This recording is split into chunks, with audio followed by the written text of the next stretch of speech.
This year, NASCAR officially returned to the Coca Cola 600 at Charlotte Motor Speedway, a race that the Cup Series has ran for decades. However, after several hours of rain, NASCAR ended up calling the race official and giving Christopher Bell his second win of the year. This not only sparked controversy, but it also ruined Kyle Larson's chance at doing the double. Now, I'm not saying that this year's Coca Cola 600 wasn't bad by any means. It did give us some pretty good action on the track. I just feel like that NASCAR could have restarted the race on Monday, but they decided not to. NASCAR's reasoning said that due to the high humidity in the area, they wouldn't be able to dry the track fast enough to get it race ready again. Which I can understand, but the track would be race ready again once it's fully dry, so you could have continued the racing on Monday.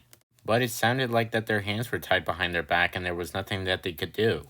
But the biggest discussion about this was Kyle Larson not being able to run the Coca Cola 600 after running the Indy 500. Now, the Indy 500 was also plagued by rain, just like the Coca Cola 600, and it took a while for the track to dry up and be race ready again.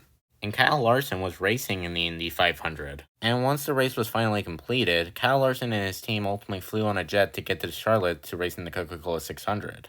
And when Larson got to the track, that's when the rain came. And Larson was going to switch out with Justin Allgaier, who was racing in his place at that time. And once NASCAR ultimately called the race official, Larson wasn't able to lead a single lap, making him not being able to do the double, which was obviously a disappointment to Larson and his crew. So do I believe that NASCAR calling the Coca Cola 600 official was a bad call on their part? Yes and no. On one hand, I feel like NASCAR could have still ran the race on a Monday, so that way Larson could still do the double. But on the other hand, I feel like NASCAR didn't want to race almost at midnight.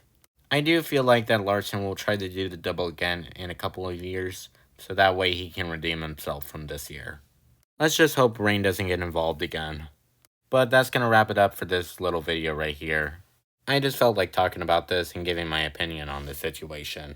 So don't forget to like and subscribe and hit that notification bell so you can be updated on my new recent videos that I'm going to be uploading. So I'll see you in the next one. Bye.